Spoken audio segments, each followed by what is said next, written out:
5월 가정의 달이 선물을 생각하게 하는 달입니다. 가정의 달 그러면 하나님께서 우리에게 가정을 주신 것도 선물이고 왼수 같은 남편도 선물이고 여우 같은 아내도 선물이고 선물이었구나 이렇게 생각을 하게 되겠죠. 오늘 그래서 그런지 아이들 데리고 오신 분들이 계신데 여러분들한테 소개하고 싶은 사람이 그 중에 하나. 이게 하나님 안에서 보면 이 세상은 전부 선물입니다. 오늘 아침에 비가 오는 것도 선물이고, 제가 작년 2월 달인가 첫 호 막 시작해서 얼마 안 됐을 때 학생애들하고 같이 춘천 중앙로에 있는 그 조선커피라고 하는 커피 전문점에 가서 그 사장님하고 이제 아이들하고 대화를 나누는데, 아이들이 어떻게 해서 이렇게 카페를 하게 되셨습니까? 이제 그랬더니 그때 그분이 하시는 말이 이렇게 핸드폰을 내놓으면서, 여기 이렇게 핸드폰이 있는데 내가 이거를 살 때 그 대리점에 가서 보면 핸드폰이 여러 개가 있는데 그 여러 개 중에서 내가 이걸 샀다. 대부분의 사람들은 그렇게 생각한다는 거예요. 이걸 내가 샀다. 그런데 나는 그 많은 것 중에 얘가 내 마음에 다가왔다는 거야. 나에게 온 선물이라 이게. 그런 것처럼 자기가 전혀 커피 쪽하고는 거리가 먼 사람인데 어느 날 이 커피라는 게 자기 마음속에 찾아와서 문을 두드리고 나하고 같이 놀자 그랬다는 거예요. 자기에게 온 선물이라는 거예요. 그래서 그 선물하고 지금 친해지고 있는 중이라는 거야. 친하게 지내고 있는 중이라는 거야. 어떻게 하면 이 아이를 좀 더 멋있게, 좀 더 건강하게, 좀 더 튼튼하게 키울까? 그런 생각을 가지고 정성을 다해서 커피가 아주 맛있는 커피가 되도록 자기가 연구하고 노력하고 있다는 거예요. 그래서 이제 그날 그런저런 이야기들을 나누고 나서 돌아오면서 아이들하고 나눈 이야기가, 인생을 살아가면서 나하고 함께하는 모든 것들은 선물이구나. 하나님이 나에게 주시는 선물이구나. 이렇게 생각을 하게 됐다는 거야. 이 왼수 같은 놈, 내가 저 왼수하고 이런 것이 아니라 그 왼수도 다 하나님이 나에게 주신 선물이었구나, 선물이구나. 이렇게 이제 우리가 생각을 해야 되겠구나 하는 이야기들을 정리를 했어요. 인생을 살다 보면 때로는 내가 원치 않는 어려운 일을 만나게도 되고, 또 감당하기 어려운 고통을 내가 감당해야 될 때가 있고, 이제 그런데 지나고 보면 그것도 선물이었구나라고 하는 거죠. 어떤 사람은 일찍부터 하나님을 만나는 그런 선물을 받는가 하면, 어떤 사람들은 정말 인생의 우여곡절을 다 겪고 나서야 비로소 하나님을 만나는 사람도 있는데, 그때가 그 사람에게는 그런 선물을 받을 만한 때이기 때문에 받는 거라고 이렇게 생각을 하면 좋을 것 같아요. 그래서 우리가 고백할 때 따라 선물을 주시는 하나님, 이렇게 얘기를 하죠. 때에 따라서 선물을 주시는 하나님. 오늘 아침에 아침을 먹고 나서 이제 잠시 숨 고르기를 하는데, 우리 손녀딸 둘이 약속이나 한 듯이 저한테 하는 말이, 할아버지 왜? 그랬더니 용돈 안 줘요 이러는 거예요. 용돈 안 줘요. 얘네들이 왔다 갈 때마다 용돈을 줬더니 나는 그래도 그 할아버지를 좀 이렇게 싫어하지는 않게 만들려고 미끼로다가 주긴 한 건데, 이게 미끼가 걸렸어. 이제 그래가지고 내가 이제 거기에 이제 치이는 거예요. 이제 아주 용돈 안 주냐고 그래요. 그래서 야, 왜 용돈을 줬으면 좋겠니? 그랬더니 그래야지요 이래요. 예, 그래서 그렇지 않아도 때가 되면 주려고 그랬는데 이게 먼저 달라 그러니까 주고 싶은 마음이 없어요. 그게 이제 예배드리러 들어와서 이제 저 서재에서 마지막 기도하고 있는데 또 쪼르르 하고 오더니만 할아버지 용돈 안 줘요 이래요. 빨리 달라고. 그래서 지금은 내가 그냥 아무것도 안 가지고 왔으니까 예배 끝나고 주마 그랬더니 그 예배 끝나면 꼭 줘야 돼요. 그러는 거예요. 이게 사람이 아무리 달라고 해도요 때가 돼야 주는 거죠. 지금 이게 용돈을 줄 만한 때인가 아닌가 이걸 지금 저는 생각을 하는 거예요. 얘네들이 용돈을 달라 그럴 때 줘야 되나 말아야 되나. 달래 소리를 안 했으면 내가 알아서 갈 때 주는데 그런데 이게 먼저 달라고 했으니까 지금 줘야 되나 말아야 되나 이거 생각을 하는 거죠. 제 생각엔 그래요. 할아버지 할머니 집에 있는 동안에는 할머니 할아버지가 사주는 거 먹고 그리고 놀러 다니고 그리고 또 뭔가 좀 필요한 게 있으면 뭐 좀 사달라 그러고 그리고서 갈 때 용돈을 받으면 그게 온전히 자기께 되는데 미리 용돈을 받으면 할아버지 뭐 먹고 싶어 그러면 용돈 줬으니까 그걸로 사 먹어. 그러면 손해가 아니겠어요? 어떻게 보면 하여간 어쨌든 용돈 하나를 줘도 때에 따라서 주게 돼 있단 말이에요. 그냥 막 주질 않는단 말이에요. 마찬가지로 하나님께서 우리에게 더 좋은 선물을 주시고 싶어도 그것이 내가 받을 만한 때가 돼야 하나님이 주시는 거 아니겠습니까? 만약에 하나님 없이도 잘 먹고 잘 살고 부족함이 없는 사람이 있어서 아무리 하나님이 좀 와라 이리 좀 와라 이리 좀 와라 내가 너한테 좀 예비한 게 있는데 그걸 줘야지 되겠는데 좀 와라 그래도 그때는 안 오거든요. 이것만으로도 충분해요. 하나님이 뭐가 필요해요. 이제 이러다가 정말 뭐 앞뒤 꽉 막히고 오갈 데 없으면 그때 이제 뭐 하나님이든 귀신이든 그저 나만 살려달라고 그냥 막 이렇게 사람이 울부짖지 않겠습니까? 사람이라는 게 세상 살아가면서 꼭 필요한 때가 있는 것 같아요. 어쨌든 하나님은 때에 따라서 우리에게 선물을 주시는 분이다. 저는 이렇게 생각을 합니다. 뿐만 아니라 그런 믿음 안에서 오늘 하나님이 나에게 주신 것들을 선물이라고 생각을 하고 살아가야 돼요. 만약에 내가 서울의 그 아주 나쁜 공기, 미세먼지 막 이런 것이 지금 이제 문제가 되는 그 한복판에 있다 그러십시다. 그러면 나는 그 속에서 이게 이렇게 살면 안 되겠구나 하는 것을 깨닫게 되면 그게 선물이에요. 적어도 맑은 공기를 마시고 깨끗한 물을 먹고 살아야 되겠구나 그렇게 생각을 하면 그게 선물이죠.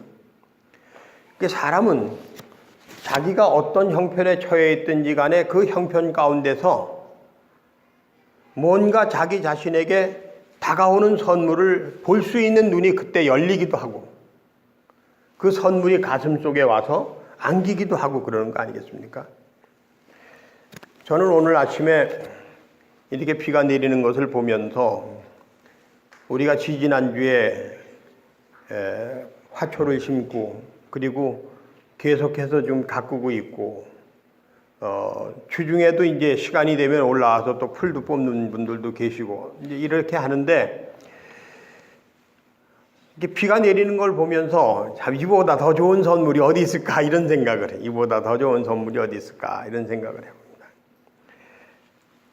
오늘 여러분 이렇게 카네이션으로 장식을 했는데 여기 있는 이 카네이션은 이재숙 권사님이 오늘 교회에 오시는 분들을 위해서 정말 참 건강하시라고 그리고 함께 우리가 이렇게 한 교회에서 만나서 함께 예배드리는 가족으로서 함께 살아가는 것에 대해서 감사하는 마음으로 하나씩 이렇게 준비한 선물이거든요. 맞죠? 이따 논아 주실 거잖아요, 그렇죠? 근데 이제 쑥스러워서 대답을 못 하시는데 너무 감사하지 않습니까? 이게 예쁜 꽃을 선물로 나눠주는. 근데 이건 누가 뭐 부탁을 한 것도 아니고 누가 시켜서 하는 것도 아니고 그냥 이렇게 워낙 꽃을 좋아하시니까 또 5월 이 가정의 달 첫 주일에 내가 꽃을 선물했으면 좋겠다 하는 그런 감동을 하나님께서 주셨겠죠. 좋은 선물, 귀한 선물을 우리가 오늘 받게 됩니다. 매년 5월 첫 주일이면 손희혁 집사님이 손수 만들어서 종이로 만든 꽃을 우리한테 또 꽂아주기도 했는데, 이제 오늘 그 장동춘 전사님 그 간병 때문에 오늘 오지를 못했는데, 이런 선물들이 우리가 우리 삶 속에서 아주 풍성해지는 그런 삶을 살았으면 좋겠다.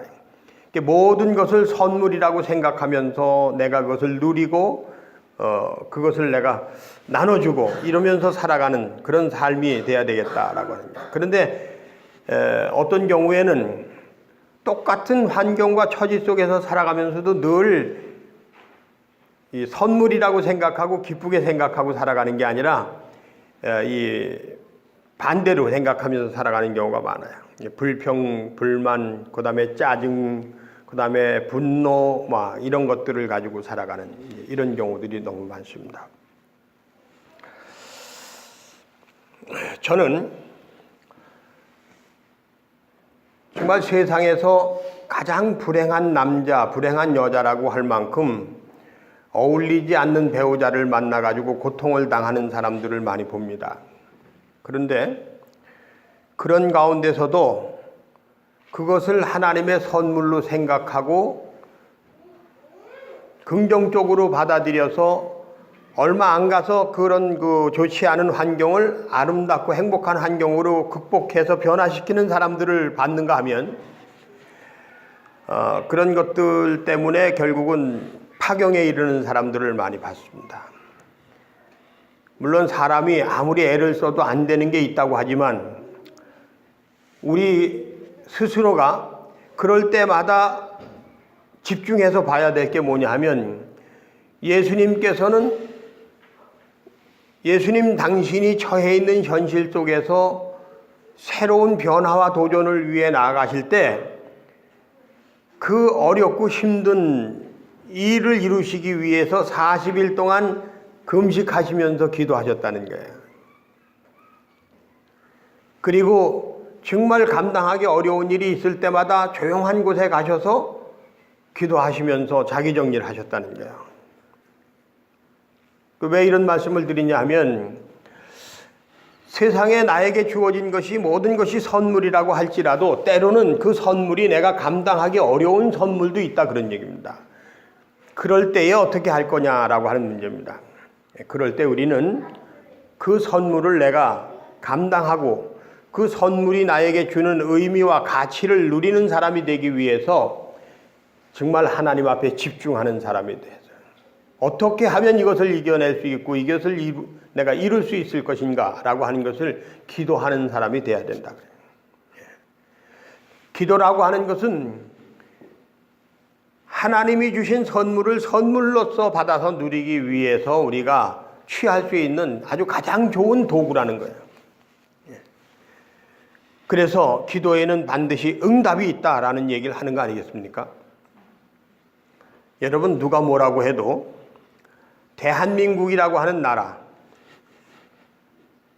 일제감정기를 거치면서 6.25 전쟁을 통해서 남과 북이 38선을 긋고 그리고 이제 휴전 체제 하에서 서로 이제 적대적인 관계를 가지고 형제로서 함께 손을 잡고 살아가야 할 남과 북이 오히려 적이 되어져 가지고서 서로의 가슴에다 총을 겨누고 그리고 살아오는 세월 동안 우리가 할 수 있는 일이 무엇이 있었겠습니까?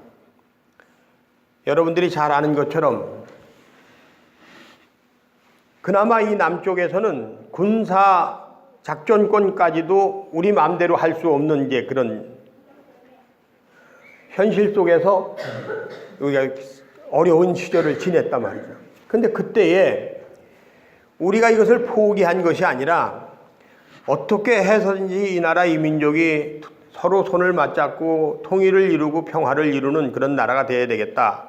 그러면서 끊임없이 기도하고, 교회만큼 그렇게 뜨겁게 기도한 데가 또 어디 있겠습니까? 기도는 하면서도 때로는 기도하는 것하고는 정반대로 행동하는 그런 교회들도 많이 있고 그런 신자들도 많이 있었지만은 어쨌든 마음 중심에서만큼은 남과 북이 평화를 이루어야 되고 통일을 이루어야 되겠다고 해서 기도한 것만큼은 사실이 아니에요. 그런데 최근에 우리에게 나타나는 현실은 어떤 겁니까? 놀랍게도 불과 얼마 전만 해도 상상할 수 없었던 그런 평화의 기운들이 이제 싹트기 시작하고 있는 것입니다. 저는 이것이 꿈이라고 생각해도 좋고 아직은 믿기 힘든 일이라고 생각해도 좋고 쇼라고 생각해도 좋지만 우리가 해야 될 일은 뭐냐 하면 그래도 이 평화가 이루어지기를 원합니다. 통일이 되기를 원합니다라고 하는 기도는 우리가 버릴 수 없는 거 아니겠습니까? 그런 우리들의 기도가 저는 우리 세대를 지나서 우리 후손들에게 선물이 됐으면 좋겠어요. 우리가 우리 후손들에게 물려줄 수 있는 좋은 선물이 될 수 있겠어요. 전 대한민국이 전 세계의 경제 10위권에 진입하는 그런 아주 놀라운 성장을 이루었다. 잘 사는 나라가 됐다 하는 것을 우리 후손들에게 선물로 물려주는 것도 좋지만 그런 것보다는 더 좋은 선물이 뭐냐면 남과 북이 평화를 이루고 그리고 통일을 이루는 것이 더 귀하고 좋은 선물 아니겠습니까?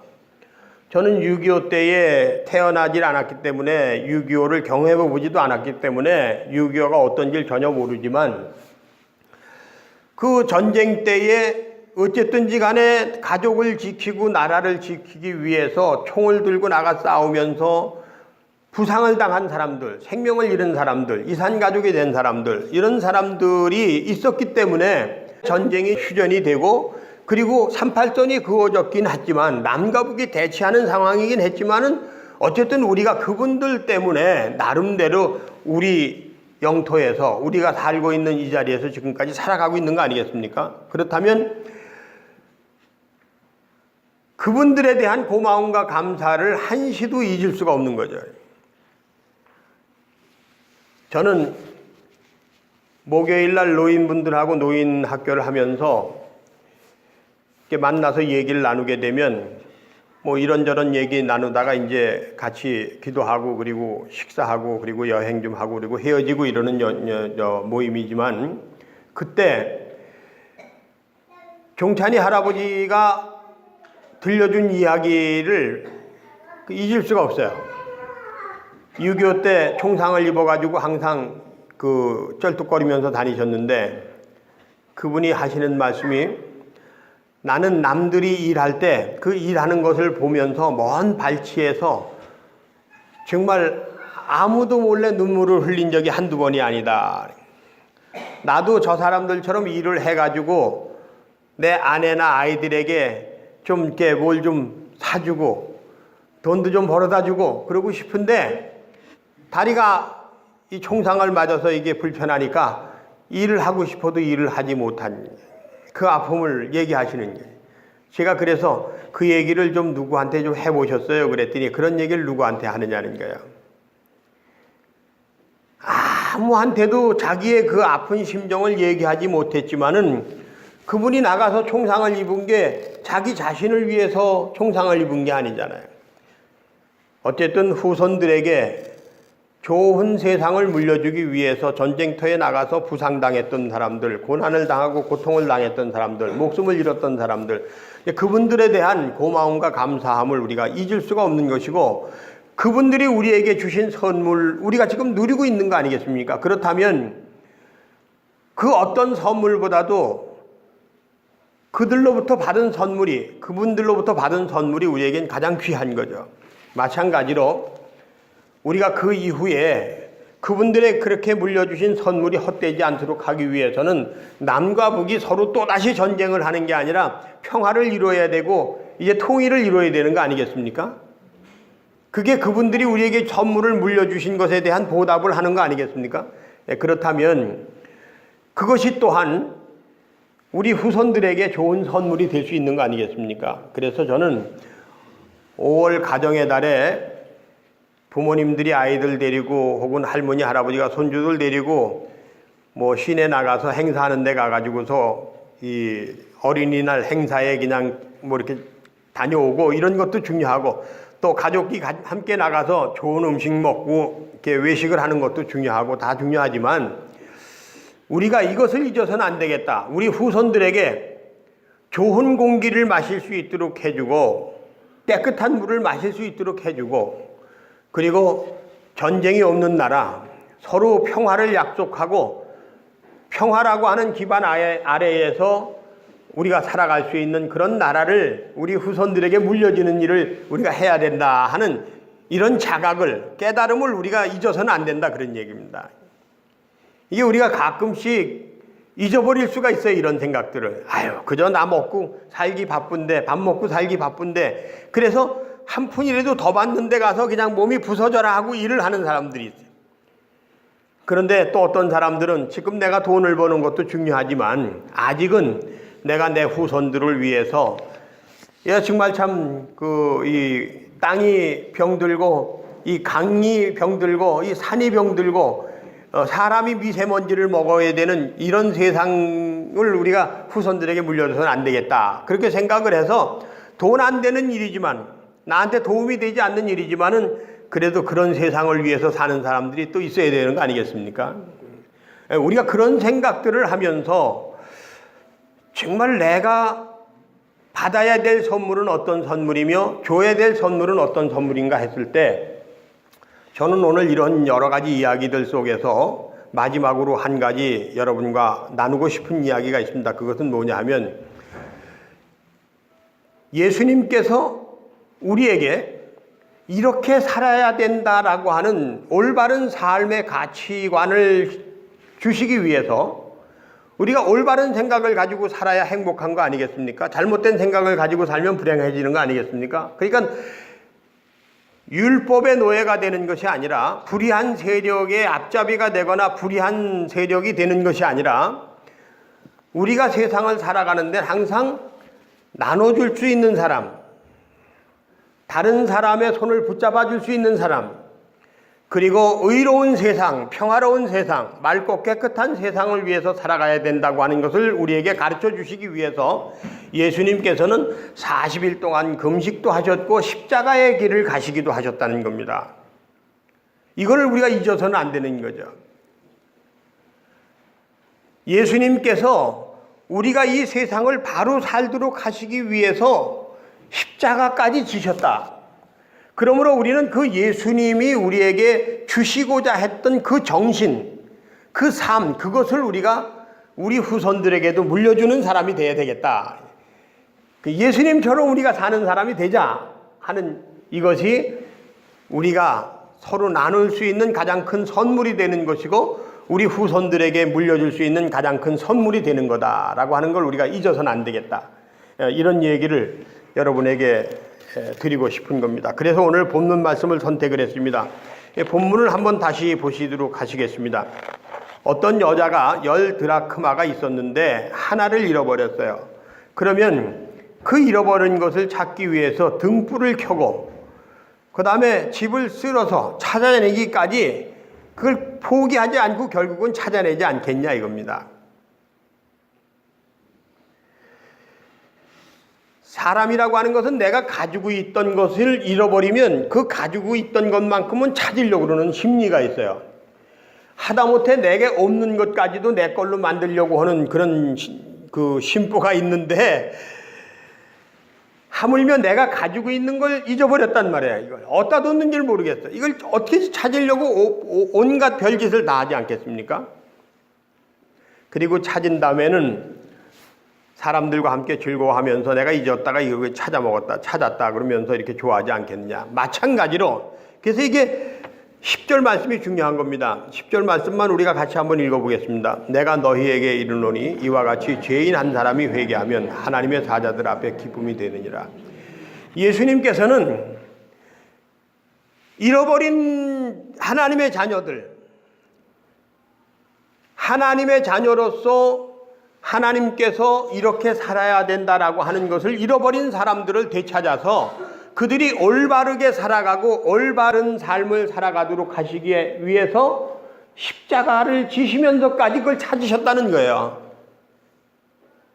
그러니까 이제 우리는 지금까지 내가 그런 것들을 자꾸 생각 안 하고 덮어두고 내 욕심 따라서 아니면 그냥 어떤 그 힘에 굴복해서 비굴하게 아니면 정말 못할 짓 해가면서 살았던 이런 것들이 있었다면 우리는 십자가의 정신을 가지고 그걸 찾아내야 되는 거예요. 그래가지고 우리는 하나님이 보시기에 기뻐하시는 삶을 회복해야 되는 겁니다. 그걸 우리가 회개하는 거라고 얘기를 해요. 깨달음과 함께 회개하고 돌이켜서 세례를 받아서 이제 하나님의 자녀의 자리에 돌아서는 것. 우리가 그렇게 할 때 하나님께서 얼마나 기뻐하시겠느냐 그런 얘기죠. 그리고 이제 두 번째 이야기가 시작이 됩니다. 사도행전 2장 38절 얘기인데요. 한번 보시겠습니다. 같이 읽겠습니다. 시작.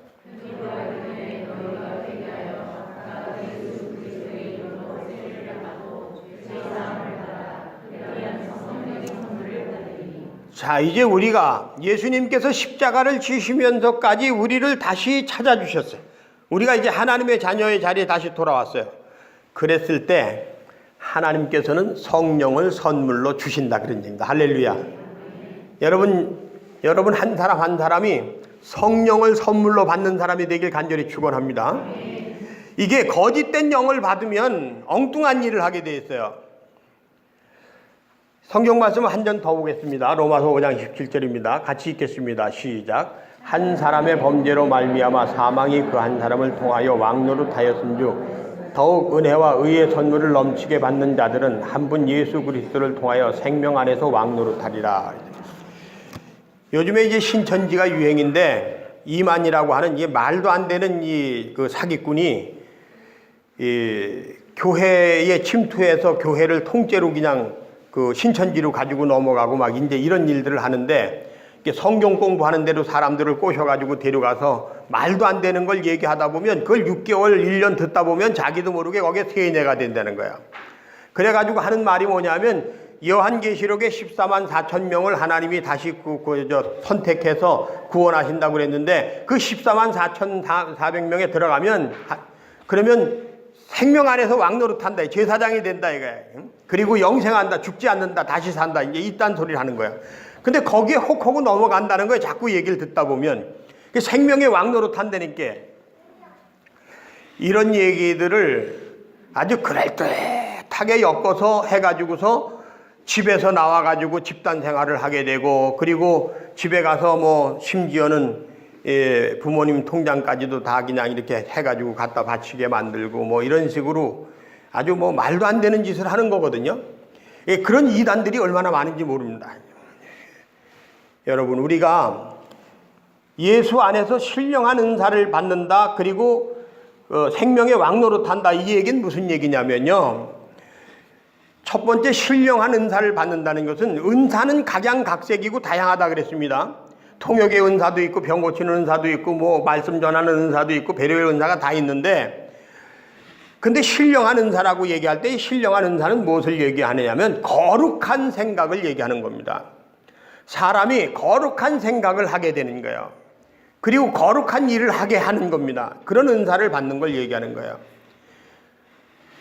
그런 은사를 받아서 사람들과 함께 살아가면서 정말 사람을 살리는 사람의 마음을 살리고 생명을 살리는 그런 위로자가 되고 그런 격려자가 되고 그런 섬김의 사람이 되고 드림의 사람이 되는 거예요.